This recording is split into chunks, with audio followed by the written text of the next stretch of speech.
Yeah, I mean, to build on that, from my perspective, there was a recent piece of research that was done by KPMG around how do women move forward in the workplace. And one of the key things that came out of that was around risk-taking.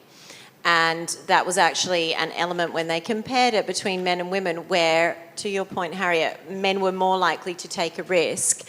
Now, it's interesting in terms of the brain around risk-taking and how risk-averse we are anyway as human beings, but also when we start to couple that with how the conditioning has been over the centuries for women and where we've been allowed to take risks in terms of the societal norms and when we haven't. And by that, I mean, you know, you're a mother, your role is to be there as the homemaker, and the risks involved in that are fairly low. You know, the guy that's going out and hunting down the beasts, you know, there's quite high risks. So there are some phenomenally deep conditional conditioning that is informing the choices that we make.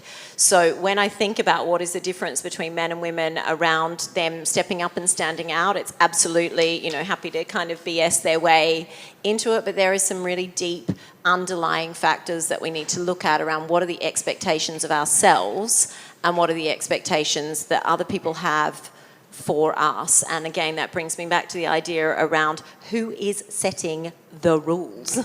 You know, and where are they coming from? And that requires curiosity, and that requires reflection, and that requires noticing. And from there, you can actually start to make some choices, because I've worked with some of those guys that are quite happy to stand up, I'm sure we all have, and speak out and take the credit, to your point, Georgia, for things that you have been working on really hard in the background and staying back, and my work will speak for itself. And I hear my clients say it now. So standing up and speaking up is about speaking up for what you're actually doing, because your work, that spreadsheet, that project doesn't have a mouth. You know, it's not able to stand up and speak for you. So that recurring theme of, oh, if I do a good job and my work will speak for itself, needs to be something that we need to look at in order to move forward. So I just add it with a story, add to that.